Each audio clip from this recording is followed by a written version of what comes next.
은혜 받는 중대한 시간이 되게 하여 주시옵소서. 아멘. 예수님의 이름으로 기도하옵나이다. 아멘.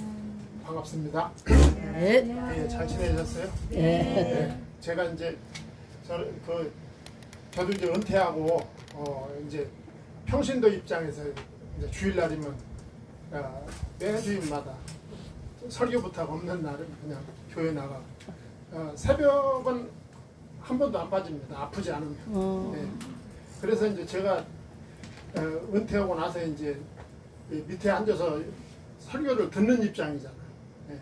쭉 새벽은 매일 나가니까 매일 아침 이제 목사님들 새벽 말씀을 듣죠. 근데 이제 제가 느끼는 게 있어요. 네. 뭘 느끼느냐 하면 신학교에서 성경을 가르칠 때 구속사로 가르치지 않는구나. 그러니까 그 목사님들의 설교를 쭉 들어보면 그 공통점이 있잖아요. 그 공통점이 뭐냐 하면은 나이가 많은 목사님이나 젊은 목사님이나 성경을 구속사로 보지 않는다는 거예요. 성경은 제가 늘 말씀드리지만 예수님 중심으로 봐야 되거든요. 예수 그리스도와 그분의 십자가 중심으로 성경을 봐야 된다. 그러니까 우리가 이 관점만 딱 돼 있으면 성경 공부는 본인이 할 수 있어요. 얼마든지. 본인이 개인적으로. 그 관이 딱 돼 있으면. 성경은 구속사로 봐야 된다. 아멘. 성경은 예수 그리스도와 그분의 십자가 중심으로 성경을 봐야 된다는 그 성경관이 딱 확립돼 있으면 성경 공부 혼자 해도 돼요. 그런데 이제 제가 쭉 들어보면 신학교에서 안 가르치는 거예요. 목사님들한테 그 구속사적인 그 성경을 가르치질 않았어요. 뭘 보면 아느냐, 들어보면 전혀 터치가 안 되는 거예요. 예수님이 말씀하시기를 성경은 나에 대한 책이다 그랬거든요. 아멘. 예수님이 하신 말씀이잖아요. 그러니까 성경은 뭐 신약성경은 말할 것도 없고 예수님 계실 때 구약성경이 있었잖아요. 그런데 그 구약성경이 나에 관한 책이라 그랬잖아요. 그런데 예수님만 쏙 빼놓고 다 얘기한단 말이에요. 그러면 그건 성경을 하나님이 주신 목적대로 알고 있지 않은 거야. 성경을 도덕책이나 윤리책 정도로 알고 있는 거죠. 그러니까 그게 이제 너무너무 안타까워요. 저도 이제 같이 또 신학을 공부하고 목회를 수십 년 동안 한 사람으로서 그 젊은 교역자들이 그 관이 되어 있지 않으면 말씀 준비하는 게 너무 힘들어요. 말씀 준비가 이건 너무 힘든 정도가 아니라 불가능해요. 그냥 날마다 걱정하게 되는 거죠. 오늘 말씀 끝나면 또 다음은 또 뭐 하지? 이렇게 되는 거예요. 계속해서. 그런데 그 관이 딱 돼 있으면 전할 주제가 이미 정해졌잖아.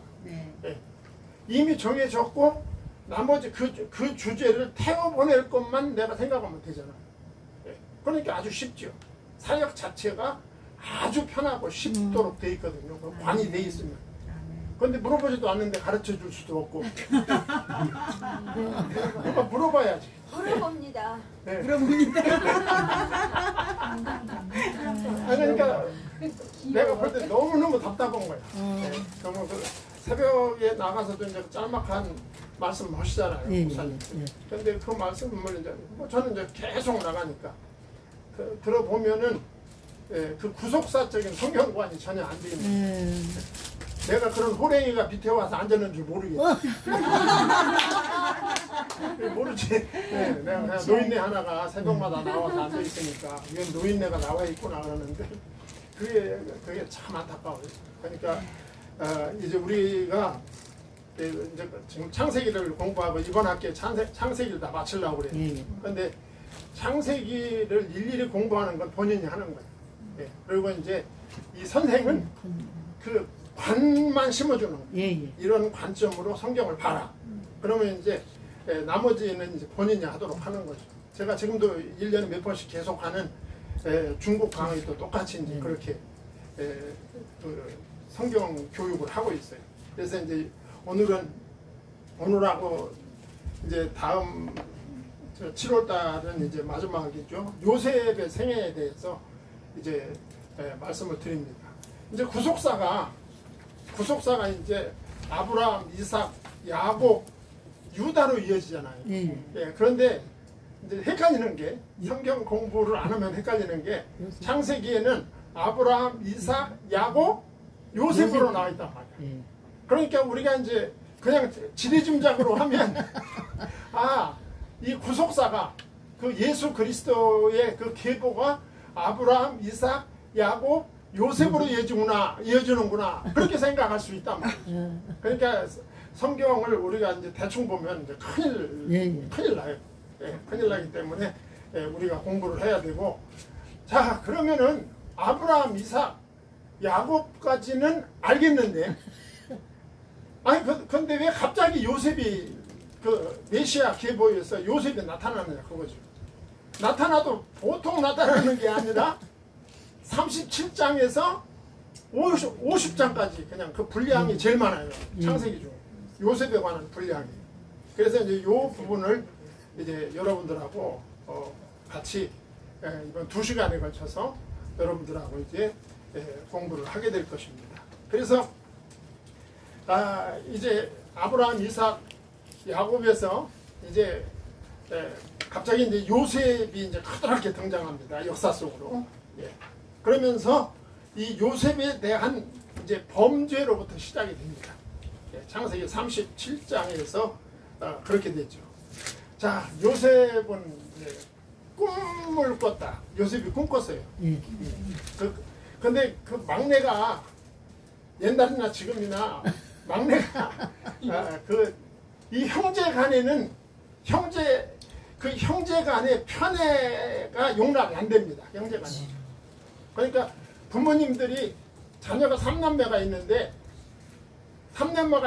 이 3남매 중에 부모님이 특별히 누구를 중요시한다. 막내. 그거를 나머지는 용납이 안 된다. 이건 이해가 안 돼요. 여러분들은 이해가 됩니까? 이해 안 돼요. 그거는. 그리고 우리가 우리 형제 저도 애가 둘인데 아들이고 딸인데 나는 그 딸내미한테 그 딸이기도 하고 그래서 걔를 더 관심 갖고 더 케어를 했다고 생각하는데 가끔가다 한마디씩 하면 자기가 편애받았다고 생각합니다. 딸이라고. 그렇더라고요. 근데 애들은 다 그래요, 목사님. 큰 애는 그렇게 말하고요. 작은 애는 또 작은 애들은 그렇게 말해요. 네, 그러니까. 똑같이 그래요. 그러니까 이게 형제라는 게 그런 미묘한 것이 있어요. 그 갈등이. 예. 그렇죠. 자기는 외면하고 오빠만 잘해준다. 예. 근데 오빠는 오빠는 특별히 잘해준 것도 없어. 그러니까 이 야곱의 아들들이 이제 후에 베냐민이 태어나서 몇 명이 됩니까? 12명이 되니까 그 내부가 얼마나 복잡하겠느냐 그 말이에요. 3명도 복잡하고 2명도 복잡하고 12명이 야곱에게 그 12명의 아들들이 있었다. 그런데 형들이 볼 때 아버지는 누구만 좋아해? 베냐민 태어나기 전이야. 요셉만 좋아하는 거야. 그런데 내가 봐도 눈에 띄게 좋아해. 네. 옷도 형들이 입는 작업복을 안 입혀. 색동 옷을 입혔다 그랬어요. 채색 옷. 그렇죠? 채색 옷을 입혔다. 뭐 색동이 아니라 채색 옷. 물들인 옷을 입혔다. 그거 아니야. 이쁘게. 그리고 그 형들이 들판에 가서 양을 칠 때에도 이 요셉은 집안에 그 시원한 집, 그 중동은요 에어컨이 필요 없어요. 그늘에만 들어오면 시원해. 그 날씨 자체가. 그늘에만 들어오면 우리나라 5월, 6월 아침 날씨 같아. 그러니까 날마다 그 집에 그 아버지 옆에 놓는 거야. 그러니까 형들이 볼 때 얼마나 눈에서 막 헤드라이트가 뻗어있어. 그래가지고 이제 문제가 시작되는 거예요. 그러니까 문제의 발단이 아버지의 편애로부터 시작되는 거예요. 편애를 했는지 안 했는지 모르지만 하여간 형들이 볼 때는 아버지는 누구만 좋아해? 요셉만 좋아하는 거야. 예, 그렇게 되는 거야. 그래가지고 이제 야곱의 자식들의 기록이 이제 시작이 됩니다. 야곱의 족보는 이러하니라. 그랬어요. 37장 2절에. 예. 이 족보 얘기를 또 하면 또 시간이 끝이 없는데 이 성경에는 족보가 많이 나와요. 창세기에만 족보가 10개가 나와요. 예. 그런데 그 족보가 존재하는 목적은 메시아의 그 오심을 나타내는 거야. 메시아가 오는 길을, 메시아가 오는 그 혈통을 쭉 보여주는 거야. 아멘. 족보를 통해서. 제가 처음 시작할 때 말씀드렸죠. 아주 멀리서부터 점점 가까이. 그래가지고 마태복음 1장 1절부터 시작되는 족보에 이르기까지 그 족보가 보여주는 거야. 그게 족보의 목적이야. 족보의 존재 목적은 구속사를 알려주는 거야. 메시아를 보낼 것이다 라고 하는 그 구속사를 알려주는 것이 족보가 존재하는 목적인 거예요. 근데 이것도 구속사를 모르면 설명할 수가 없어요. 예. 그래서 이 하나님의 구속사의 아주 중요한 국면을 오늘 야곱의 족보를 통해서 하나님은 우리에게 보여주고 있는 것입니다. 그러니까 그리스도의 계보가 소개되기까지 진행되는 이스라엘 나라 전체의 역사를 여는 그 이야기의 서막이 바로 본문 말씀입니다. 예, 37장 2절 말씀이 된다. 그 말입니다. 자, 그리고 이제 2절 하반절부터 쭉 보면 야곱의 11번째 아들 요셉을 편애합니다. 너무너무 이쁜 거야. 예. 왜 그렇게 이쁠까요? 그러는 아내가 낳습니다. 늦게 나서 이쁜 거야. 늦게 나서. 나일이 나타나는 거지. 여러분들 손주가 여러분들 아들보다 더 이쁘잖아. 왜 그러냐면 늦게 나서 그래. 그렇게 이뻐하는 거예요. 그래서 요셉이 형들과 양을 치다가 그 형들의 과실을 아버지에게 고자질하는 거예요. 그러니까 형들과 같이 일터에 있다가도 형들이 무슨 일을 했는지 아버지한테 다 보고하는 거예요. 그러니까 아버지 입장에서는 꼭 필요한 아들이야. 그렇지. 왜냐하면 저 못된 놈들 아주 그 비밀을 다 나한테 알려줍니다. 네, 그렇게 됩니다. 그러니까 노년에 얻은 이 아들 요셉은 아까 말씀드렸듯이 너무너무 이뻐가지고 옷도 형들하고 다른 이 채색 옷을 입힌다 그 말이죠. 이 채색 옷은 노동을 할 수 없는 옷이래요. 예, 노동을 할 수 없는 소매가 긴 옷이었다고 합니다. 그 옷으로 인해서 이제 형제들이 화가 나기 시작하고, 예, 그리고 그 형들이 이제 요셉을 미워하고 불평합니다. 예, 그런데 이제 하루는 요셉이 꿈을 꿨다. 여러분 잘 알죠? 예, 꿈을 꿨어요. 그 꿈이 무슨 꿈인가? 곡식? 그 추수하러 나갔는데 형님의 곡식단들이 자기 곡식단에게 절했다. 꿈을 꾸어도 미운 놈은 형님의 곡식단들이 내 곡식단한테 절했다. 이게 참 웃기지만 의미심장합니다. 우린 요셉의 역사를 알잖아. 이게 보통 꿈이 아닌 거야. 형님의 곡식단이 내 곡식단한테 절을 했다. 그러니까 이 꿈 때문에 형들은 요셉을 더욱더 미워하는 거예요. 그러면서 또 꿈을 꿉니다. 가는데 뭐 갈수록 태산이야.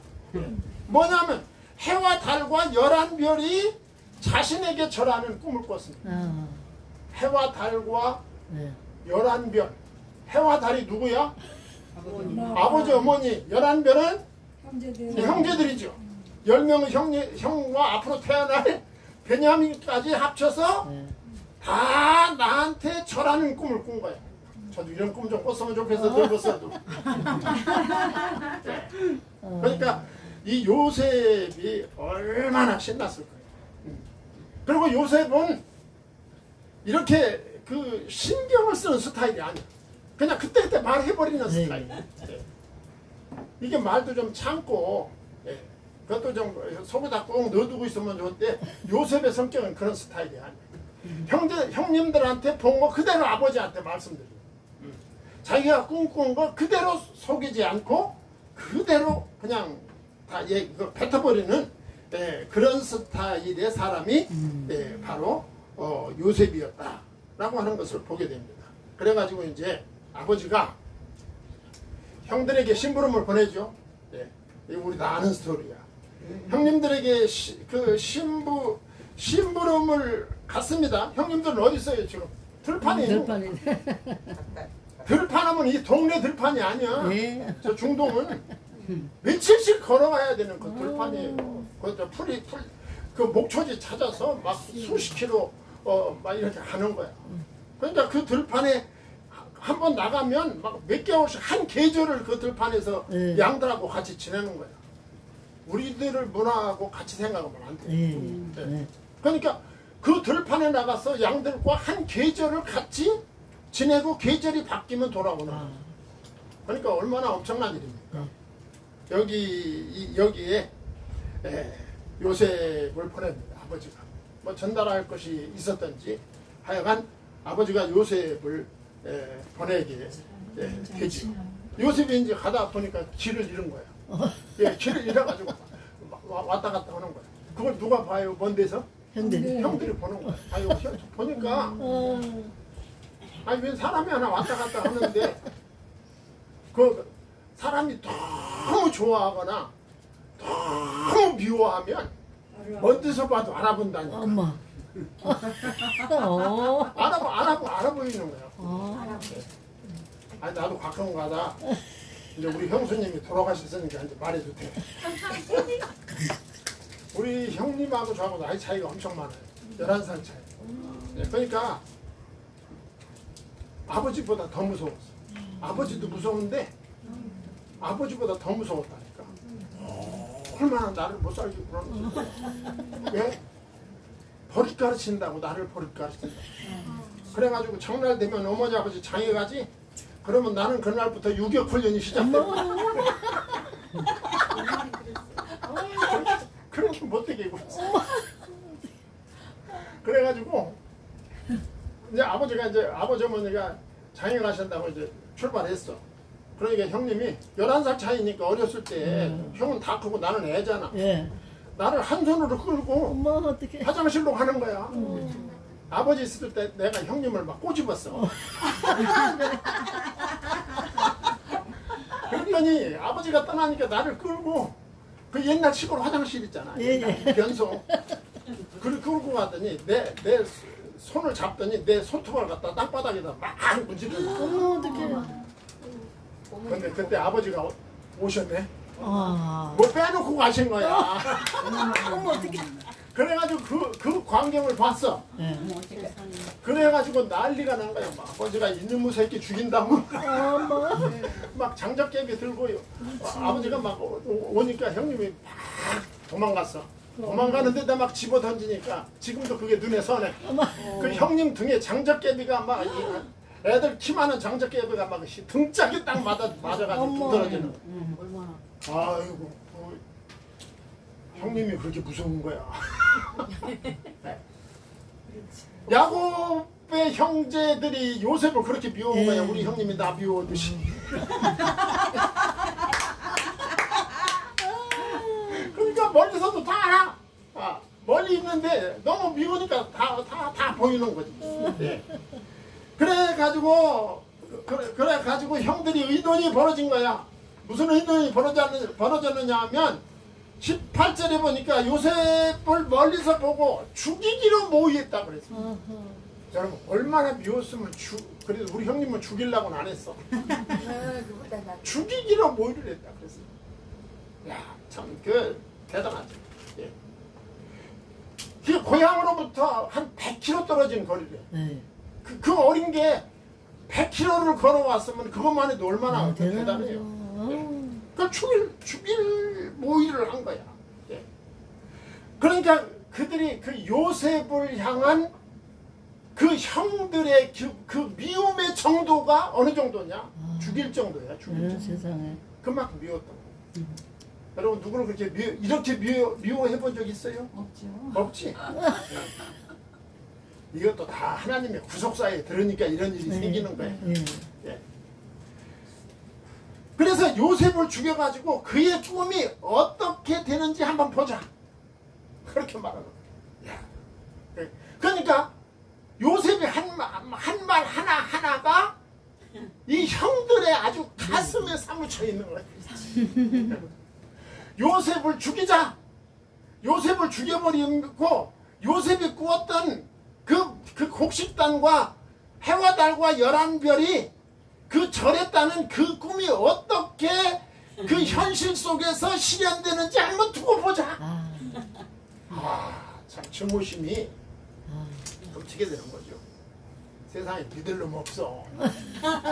형님들인 거는 형님들이 봐줄 수도 있잖아. 그런데 형제간에는 봐주는 거 없다니까. 그걸 알아야 돼요. 그거 봐주는 거 없어요. 예. 요셉을 죽이려고 했다 그 말. 예. 그래가지고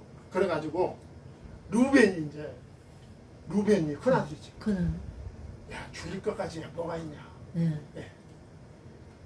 죽이지 말고 그냥 구덩이에다 빠뜨리자. 예. 속으로 그거지. 그래도 루벤은 죽이지 말자고. 아니 구덩이에다 빠뜨리면 그것도 죽지. 한참 지나면 그거 죽지. 근데 그 계산이 있었어요. 구덩이에다 던져놨다가 형들의 마음이 누그러지면 이제 다시 살리려고 그랬어. 루벤. 그래도 그래도 제일 큰 형이 조금 낫지 않았나 그런 생각을 해요. 예. 하여간 요셉은 처음에는 생명을 상하지 못하게 하고, 예. 또 더 나아가 피 흘리지 못하게 하고, 마지막은 그 요셉에게 손도 대지 못하게 이렇게 형이 합니다. 자, 그래가지고 이제 요셉이 도착해. 이건 지금 요셉이 오기 지금 형님들한테 오기 전에 자기들이 계획을 짠 거야 이게. 자, 이 계획이 이제 끝나자마자 누가 도착했어? 요셉이 도착했지. 그랬더니 요셉이 채색 옷을 벗깁니다. 그 왼수 같은 채색 옷을. 얼마나 보기 싫었겠어 그 채색 옷이. 미우면 옷도 밉다니까. 그래서 그랬더니 놓아달라는 막 형님들 나 살려달라고 외치는. 나 놓아달라. 나 살려달라. 예. 그랬더니 구덩이에다 던져버렸어. 우리 다 알잖아. 성경 읽어가지고. 성경 암만 안 읽은 사람도 창세기는 다 읽어. 예. 얼마나 잔인하고 무정하게 일들이 진행되었는가를 보여주고 있는 거예요. 안 볼 사람 같이 한 거죠. 그 요셉이 알몸이 된 것은 앞으로 전혀 이 새로운 그 운명에 처하게 될 것임을 암시해 주는 거예요. 앞으로 요셉의 운명이 어떻게 진행될 것인지를 지금 보여주고 있는 거예요. 그런데 그 웅덩이는 물이 없었다. 그렇게 성경은 말씀하고 있어요. 빈 웅덩이야. 물 없는 웅덩이. 그러니까 즉각적인 죽음을 면할 수가 있었던 거죠.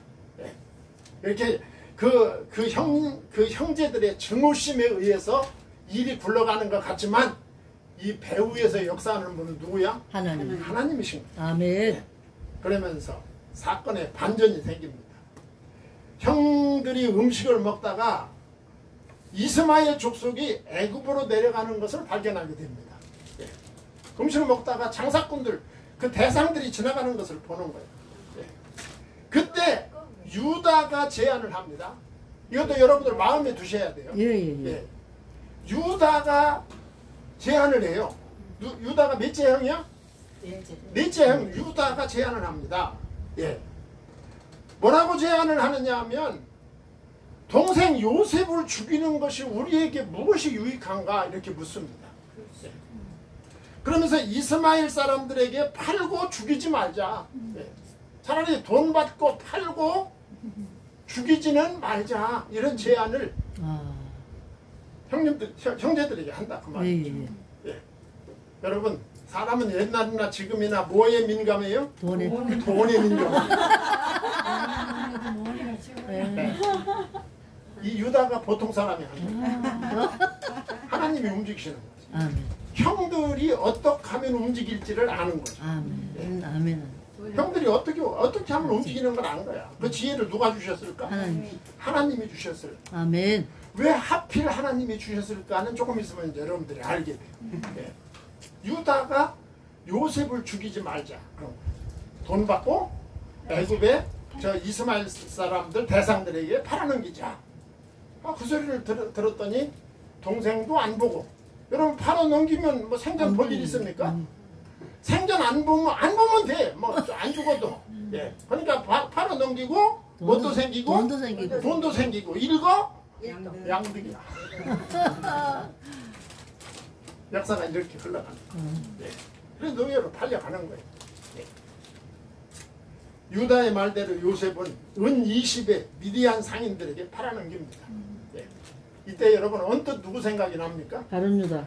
가룟 유다. 가룟 유다에게 팔려가는 예수님의 모습을 살짝 보여주시죠. 예. 예. 그걸 보여주고 미디안 상인들이 요셉을 데리고 애굽으로 갑니다. 예. 자, 여기서 이 그림에서 앞으로 이스라엘이 애굽으로 내려가게 될 것을 그림처럼 보여주는 거예요. 창세기 15장에서 이스라엘 아브라함의 후손들은 이방에 객이 되어 몇 년 동안 400년을 있을 거라고 이미 예언돼 있어요. 예. 그 예언이 지금 이제 성취되려고 하는 거예요. 지금. 예. 이스라엘을 애굽으로 내려보내기 위한 이 하나님의 그 섭리의 밑그림을 우리가 여기서 볼 수 있어요. 아멘. 우리는 그걸 볼 수 있죠. 네. 우리는 다 알고 있으니까. 예. 자, 이스라엘 아까 말씀드린 대로 이스라엘이 애굽으로 내려가게 될 것은 벌써 아브라함에게 아까 말씀드린 대로 15장에서 네. 15장 3절에서 13절에서 네. 말씀해 주셨다 그 말이죠. 예. 그래서 애굽에서 양육하시고 보호하셨다가 애굽에서 약속의 땅으로 인도하여 내셨는가를 이제 보여주게 될 거예요.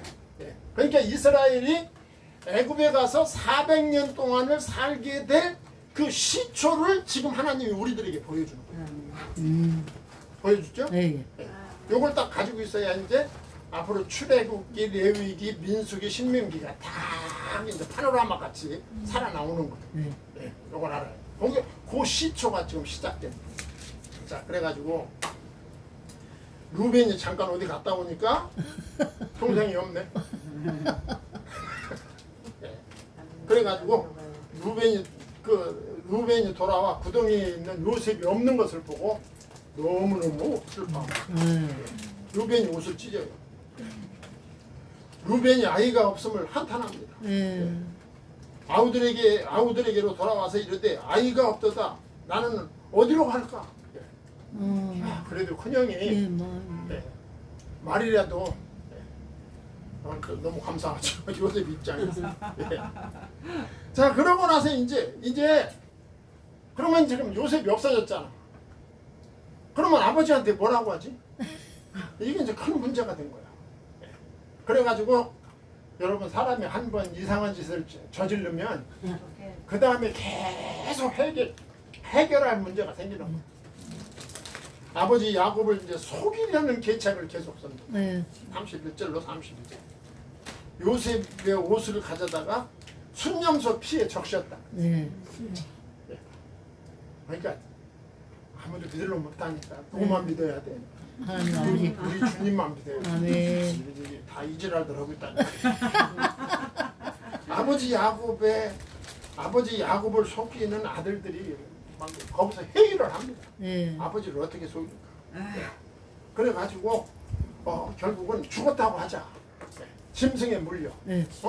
짐승에 물려 죽었다고 하자 해가지고 그 순념소의 피에 야곱의 겉옷을 적셔가지고 이제 아버지한테 보일 작전이에요. 그걸 보고 야곱이 어떻게 합니까? 야곱이 애통합니다. 자기 옷을 찢고 굵은 배로 옷을 묶고 오래도록 그의 아들을 위하여 애통합니다. 아버지가 막 애통하는데도 이 아들들은 그냥 쳐다보고 있는 거예요. 어머 어떡해요. 이게 뭘 의미할까요? 오직 주님만 의지하라. 네. 그러면서 위로합니다. 저 뭐라고 하느냐? 그의 모든 자녀가 위로하되 뭘 보여줘요? 사람이 이렇게 악할 수 있는 걸 보여줘요. 아버지를 그렇게 속여놓고 아버지가 울고 있으니까 아버지를 그 아들들이 위로하는 거야. 세상에. 네. 여러분 사람은 별거 아니에요. 네. 사람을 의지하면 안 돼. 우리가 신앙생활할 때 가장 큰 맹점이 뭐냐 하면 사람을 의지하는 거야. 사람은 사람일 뿐이야. 네. 사람은 다 우리가 도와줘야 되고 우리가 사랑해줘야 되고 우리가 케어해줘야 될 그럴 대상이지 우리의 신앙의 대상이 될 수가 없어. 그러니까 이 사상을 가지면 신앙생활이 아주 쉬워지고 사회생활이 쉬워져요. 그 자녀가 위로하되 그가 위로를 받지 아니하여 이르되 내가 슬퍼하며 수월로 내려가 아들에게 가리라 하고 그의 아버지가 그를 위하여 울었더라. 야곱부터 참 인생이 힘들어요. 그래가지고 요셉이 어떻게 됩니까? 그 미디안 사람들은 그를 애굽에서 바로의 신하 친위 대장 보디발에게 팔았더라. 장면이 바뀐 거야. 지금까지는 야곱 집의 장면이었는데 이제는 팔려간 드라마가 팔려간 보디발이 집으로 딱 바뀌어요. 보디발은 누굽니까? 다 나와 있어요. 바로의 신하 친위대장, 개혁성경에 시위대장이라고 그러죠. 보디발의 집에 팔았더라. 자, 요셉에게 보디발의 신분이 영향을 미치게 될 것임을 암시하고 있다. 자, 하나님께서는 요셉을 통해 야곱의 후손들을 장차 임할 기근 가운데서 보호하시기 위한 섭리가 이제 작업이 들어가기 시작하고 놀랍죠? 그 작업이 들어간 거예요. 이 모든 것은 요셉을 장차 애굽 총리로 세우고 그를 통하여 야곱의 가족을 애굽으로 이주시켜 그 극한의 그 가뭄 속에 흉년 속에서 그 언약 백성을 지키실 것을 하나님이 벌써 계획하시고 벌써 작업에 들어가셨다 그 말이죠. 37장 내내 보이는 가정불화 속에서도 하나님께서는 자신의 계획을 이루기 위해 모든 상황을 사용하시고 인도하셨습니다. 아멘. 하나님의 계획과 목적을 아무도 못 바꿔요. 오히려 그것을 하나님은 선하게 사용하시는 거예요. 인간의 악함까지도 하나님은 선하게 쓰시는 분이다. 그래서 염려하지 말라고 그랬어요. 하나님은 지금도 언약의 복음 증거자와 함께 하시고 인도하십니다. 어떤 환경 속에서도 신뢰와 믿음으로 침묵의 기간을 이겨나가야 한다 라고 하는 것을 보여주는 대목이죠. 자, 그러면서 38장에 여러분들 지금 창세기 37장에서 50장까지는 지금 그 주제가 누구 이야기입니까? 요셉 이야기인데 그 요셉이 애굽으로 팔려가자마자 그 다음에 38장에 누구 얘기가 들어와요? 유다 얘기가 들어오는 거예요. 전혀 뜬금없어요. 왜 그랬을까? 이거를 제가 길게 설명할 필요도 없고 길게 설명할 이유도 없어요. 이 38장은 요셉 이야기의 그 중간에 그 막간에 유다 이야기를 삽입하고 시작합니다. 그러니까 우리가 볼 때 아까 제가 말씀드렸죠.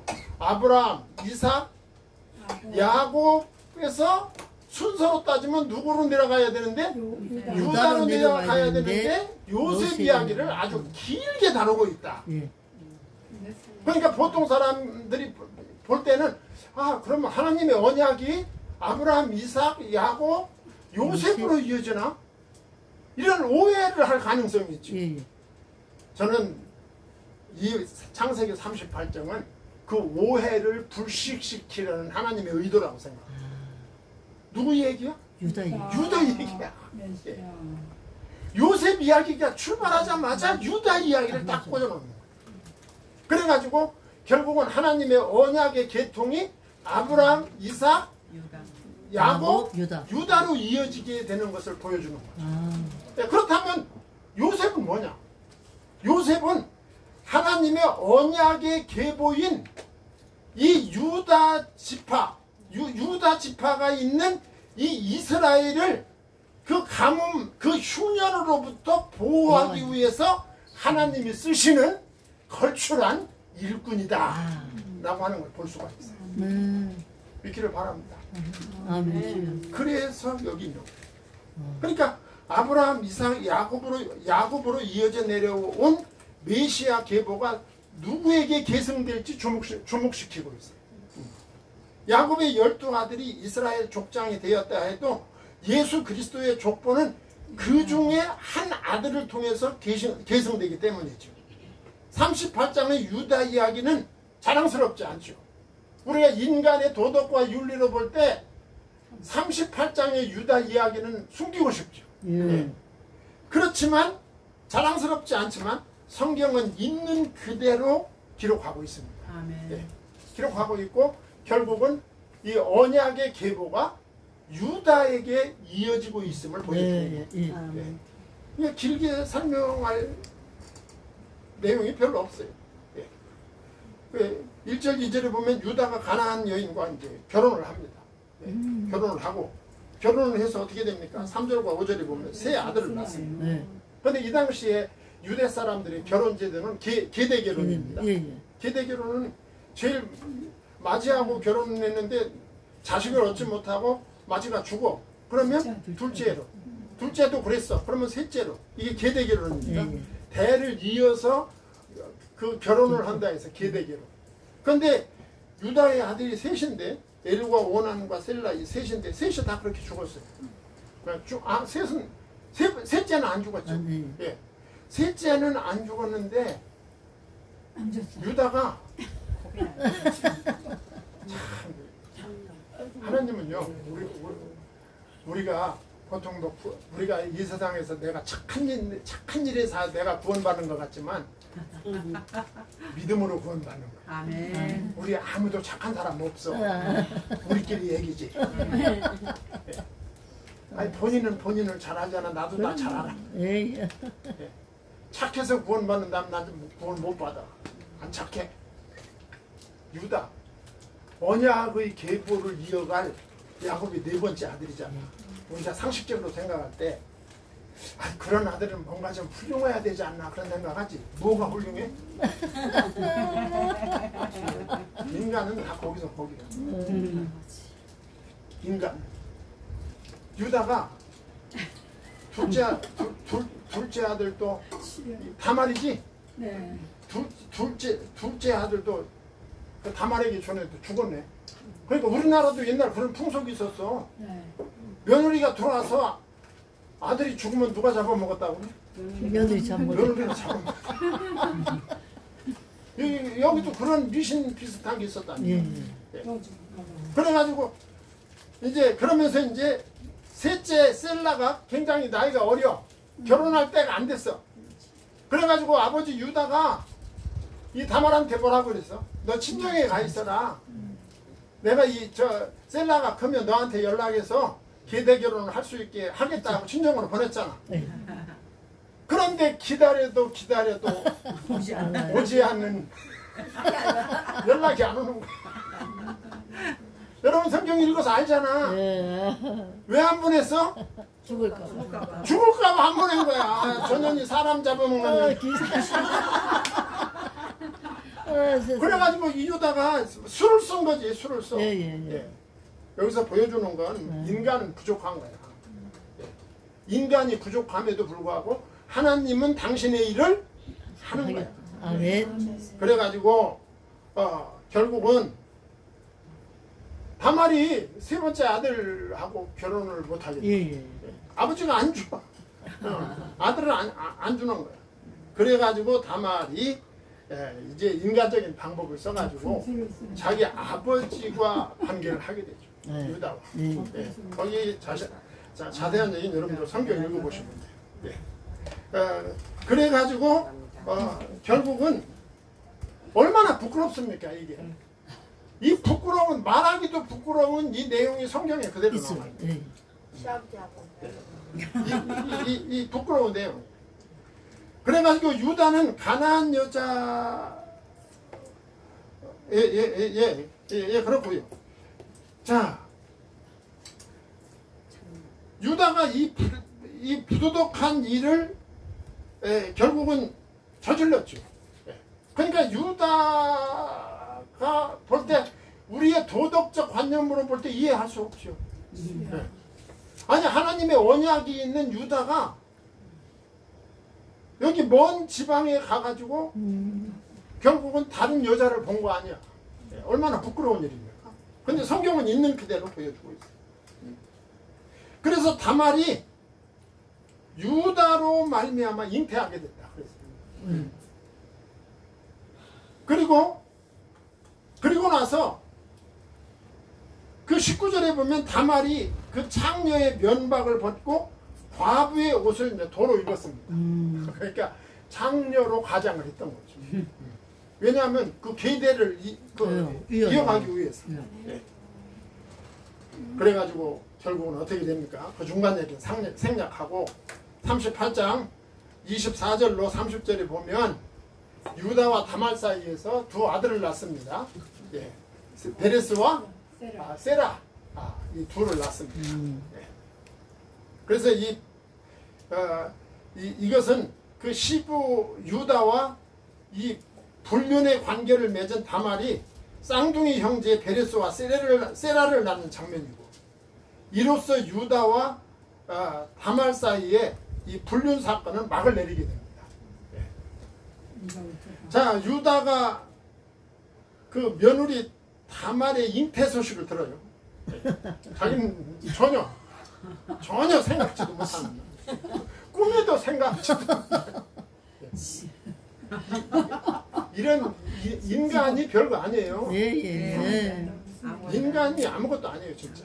우리가 왜 그렇게 감사하냐면 아무것도 아닌 나를 구원해 주시는 것이 감사합니다. 이런 거야, 인간. 그러니까 여러분들 사람에게 너무 기대하지 마세요.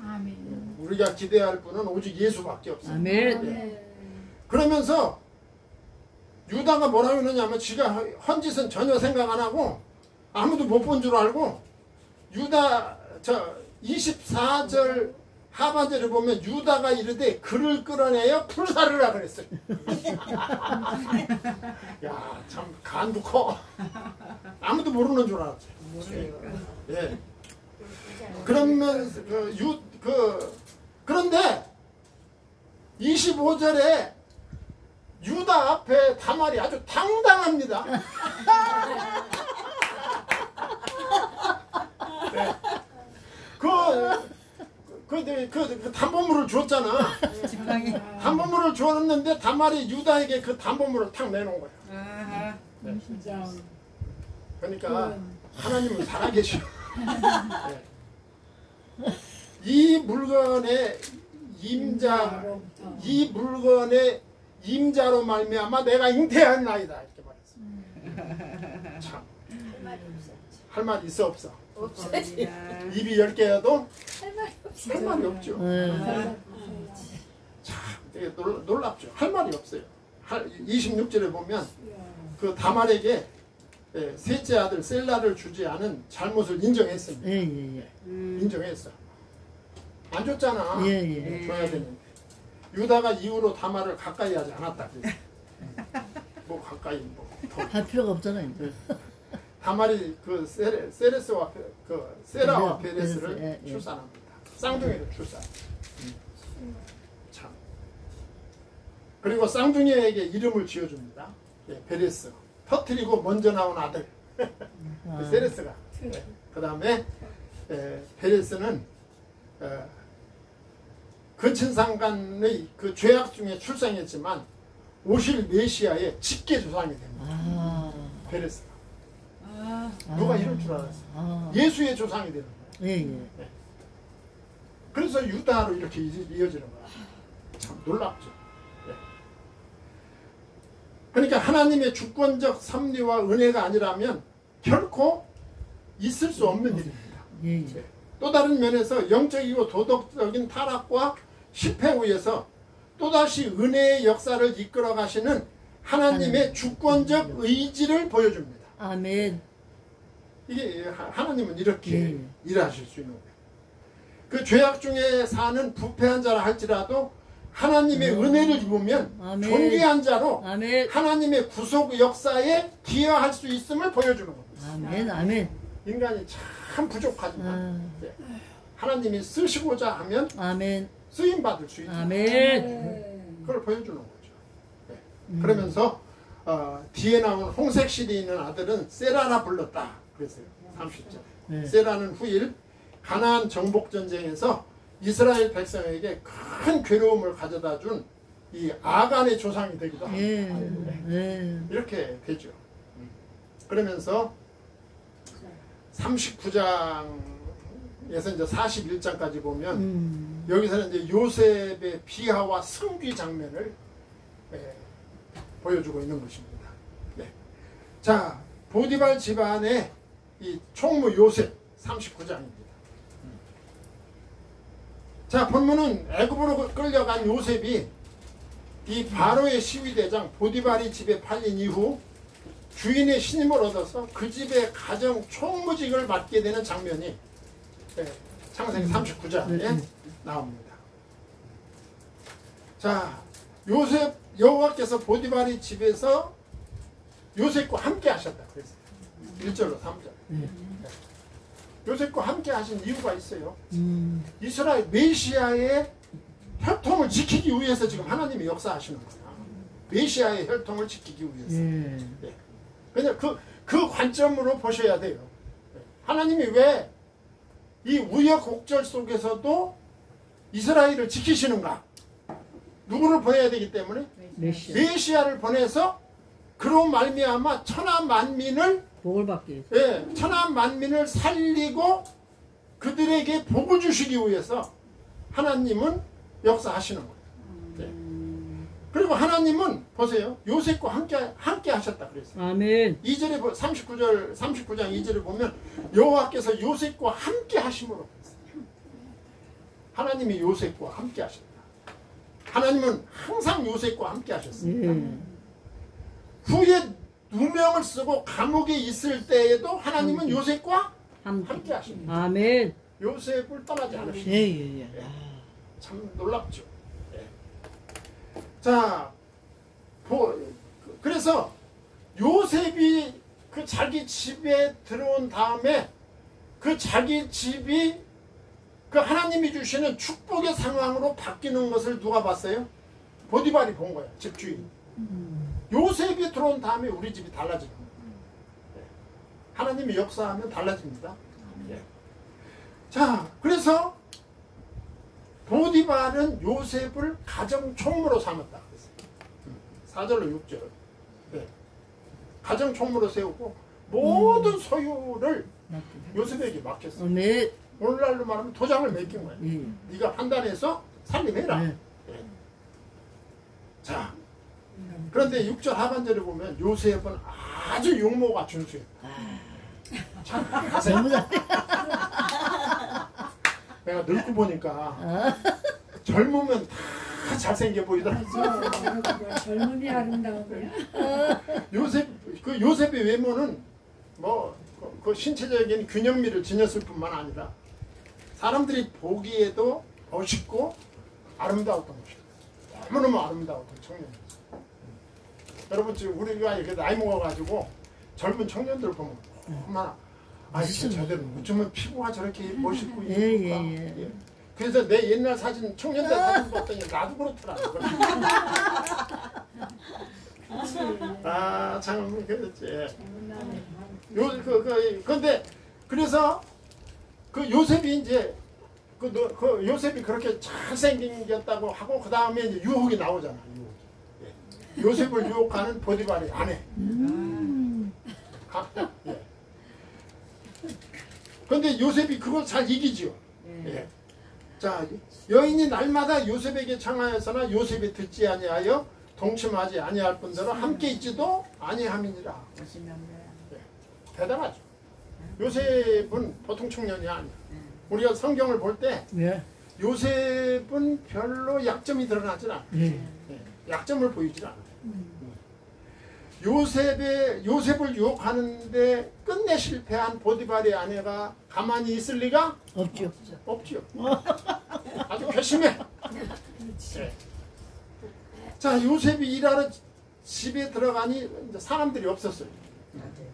그랬더니 보디발의 아내가 요셉의 옷을 잡고 놔주시라는 거예요. 야, 그죠? 아니 근데 뭐 요셉도 참 대단하긴 해요. 그 청년의 나이에 무서워서 그걸 어떻게 거기 있었을까 싶어. 하나님이 힘 주셨겠지. 네. 네. 나 같으면 막 꼬랑지가 빠지게 도망갔을 거야. 무서워가지고. 그러니까 요셉이 자신의 옷을 벗어버리고 도망간 거예요. 옷을 안 놔주니까. 네. 네. 그랬어요.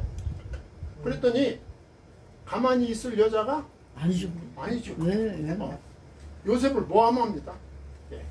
보디발의 아내가 요셉을 모함합니다. 자기 얘기를 거꾸로 바꿔가지고 자기 얘기를 바꿔가지고 보디발한테 보고를 한 거야. 믿을 사람 없어요. 여자들이 하여튼 잔머리 하나 들어가면 아와를 닮아가지고 자기 얘기를 거꾸로 얘기한 거예요. 거꾸로. 그래. 예. 거짓 고발을 한 거죠. 그래가지고 어떻게 됩니까? 요셉이 투옥이 됩니다. 감옥에 들어 하루 아침에 오늘날로 말하면 성추행범이 된 거야. 야, 이거 요셉이 얼마나 힘들었겠어요. 예. 그런 거 뭔 사람. 그 보디발이 그 아내의 말을 듣고 또 아주 여러분 여자 말 안 듣는 남자가 어디 있어요? 남자들 결혼해가지고 한 20년만 살면 다 바보 돼. 되게 뭐 이러다가 그만만 들어. 다 들어. 어떻게 그렇게 되나 몰라. 네. 그러니까 아주 요셉은 빠져나올 길이 없는 거야. 그냥 완전히 그냥 잡혀버린 거죠. 예. 보디발은 사건의 지유를 알아보지도 않고 알아볼 필요도 없지 뭐. 마누라 말인데 뭐 알아볼 필요가 뭐가 있어. 그게 배점인데. 예. 그래가지고 보디발이 요셉을 옥에 가둡니다. 예. 옥에 가둬. 근데 왕의 죄수들이 가두는 감옥에다 가뒀다. 예. 요셉이 감옥 생활합니다. 예. 근데 중요한 건 여호와께서 요셉과 함께 하시고 그에게 인자를 더하사 간수장에게 은혜를 받게 하신 거예요. 아멘. 하나님이 지켜주시면 아멘. 어디 가도 상관없어요. 아멘. 하나님이 계획이 있어. 지금 하나님이 요셉을 통해서 메시아가 언약된 언약 백성을 지키는 하나님의 큰 계획이 지금 있는 거야. 그 계획 속에서 하나님은 요셉을 훈련시키고 있는 거예요. 아멘. 네. 그래서 요셉이 어떻게 됐어요? 이는 여호와께서 요셉과 함께 하심이 여호와께서 그를 범사에 형통하게 하셨다. 아멘. 주여. 뭐 어디 가도 하나님이 함께 하시면 아멘. 걱정할 필요가 없어요. 네. 자, 그러자 우리 하나님께서 바로에게 꿈을 꾸게 하신 거예요. 아주 여러분들 바로에게 꿈을 꾸게 하셨는데 아주 의미심장한 꿈을 꾸게 한 거예요. 아무도 모르는 꿈을 꾸게 한 거예요. 그러니까 여러분 하나님이 도우시려면 도울 방법은 얼마든지 있어요. 우리가 볼 때 우리 앞길이 창창 앞길이 캄캄하지 예. 하나님에게는 다 길이 있어요. 아멘. 하나님 자체가 길인데. 아멘. 아멘. 예수님이 뭐라고 했어? 나는 길이요 그랬잖아. 아멘. 하나님이 지금 언약 백성을 하나님이 지금 보호해야 할 책임이 누구한테 있어? 하나님. 네, 요셉에게 있는 거예요. 요셉에게. 그러니까 요셉과 함께 하시지. 그래가지고 이제 그 두 꿈을 꾸는데 자 옥중에서 이제 새로운 국면이 시작합니다. 예, 술 맡은 자, 떡 굽는 자, 이 꿈을 꿨는데 요셉이 그 꿈을 해석해 주지.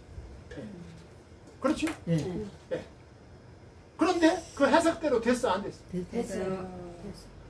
해석대로 된 거예요. 네. 그 누가 알려준 거예요? 하나님. 하나님이 알려준 거예요. 아멘. 그건 뭘 의미하느냐? 요셉을 키우는 거야 지금. 요셉을 키우는 거야. 큰 사람으로 만듭니다. 아멘. 그 다음에 두 관원장을 요셉이 갇힌 옥에 가둡니다. 예. 두 관원장, 바로의 왕궁에서 일하는 두 관원장이 무슨 잘못을 범해가지고 요셉이 갇힌 옥에 갇히는 거예요. 근데 이 두 관원장은 각각 그 지위에 맞는 수하를 거느린 지도자들입니다. 요셉의 생애가 이 두 관원장과의 만남으로 큰 전기를 맞게 될 것임을 보여주는 거예요. 우리들한테. 예. 그러니까 누구를 만나느냐가 이렇게 중요합니다. 아멘. 예. 하나님의 함께 하심이 우리를 모든 고통에서 완전히 벗어나게 하는 것만은 아니야. 이 세상에서. 하나님이 우리와 함께 하실 때 고난과 시련을 통해 연단과 소망을 얻게 되는 것입니다. 아멘. 지금 요셉을 키우는 거야, 계속. 하나님이 쓰셔야 되니까. 네. 그래가지고 친위 대장의 명으로 요셉이 이 두 관원장의 수종을 듭니다. 예. 그래서 이 친위 대장이 요셉으로 그들을 수종 들게 합니다. 그러니까 거기서도 성실한 사람은 어디 가나 성실한 거예요. 아멘. 주여. 요셉이 그런 스타일이잖아요. 예. 그래서 이 두 관원장은 함부로 할 수 없는 사람들이었음이 분명합니다. 그리고 죄의 혐의를 받아 갇히기는 했지만 복직할 수도 있는 그 미결수였음을 우리가 추정할 수 있어요. 이 하나님의 그 계획 속에 있는 두 관원장. 네. 자, 보디발은 아직도 요셉을 신뢰하고 있었음을 볼 수가 있어요. 네. 보디발은 자기 마누라 때문에 요셉을 가두기는 했는데 보디발은 요셉을 알아. 알죠. 네. 그러니까 마누라 때문에 감옥에는 가뒀지만 아직도 보디발은 요셉을 신뢰하고 있는 거예요. 뭘로 봐서?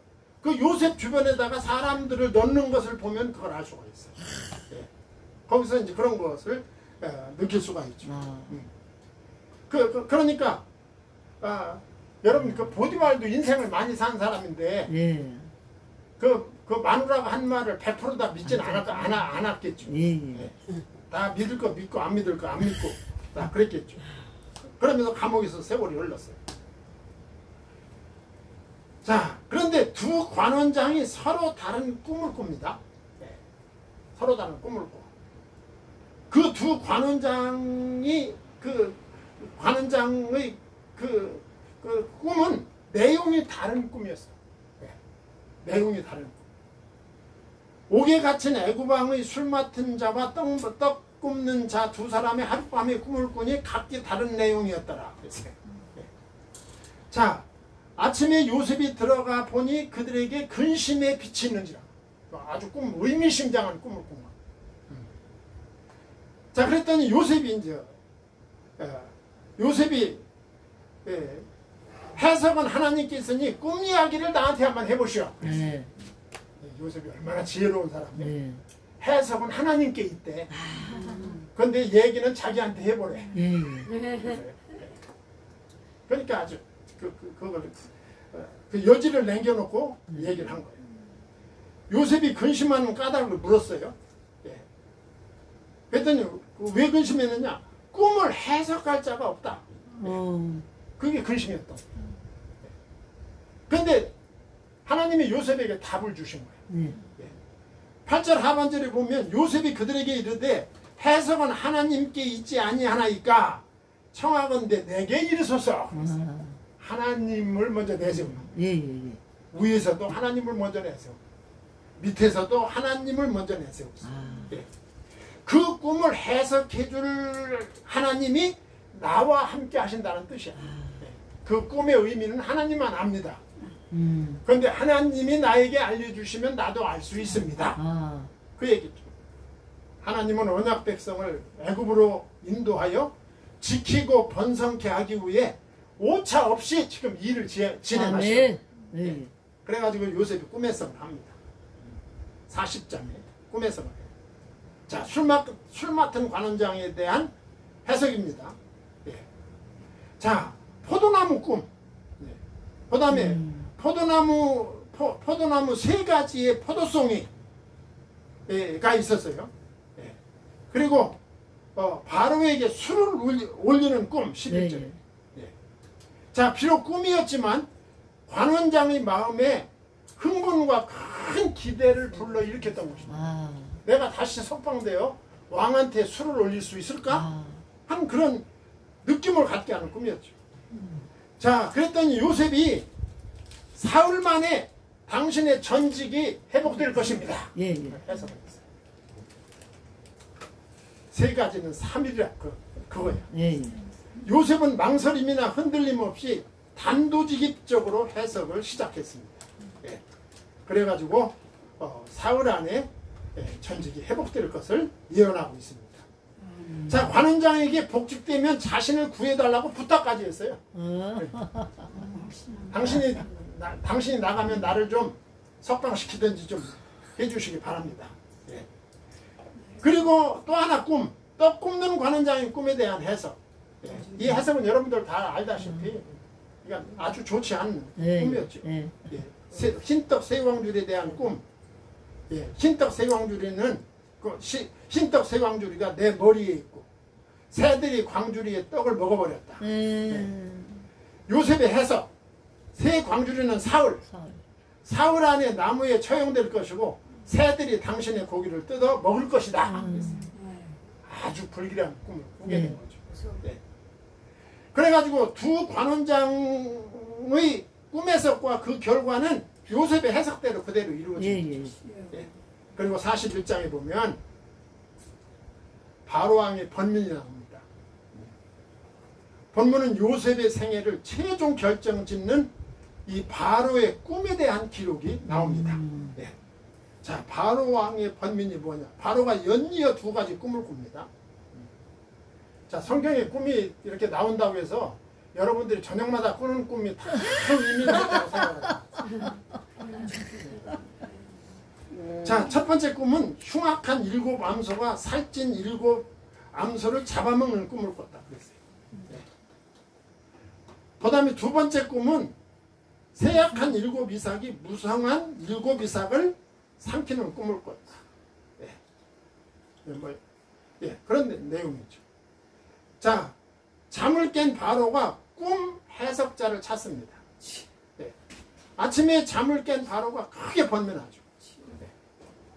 애굽의 점술가와 현이들 중에서 다 데려왔지만 바로의 꿈을 해석하는 자가 없었어요.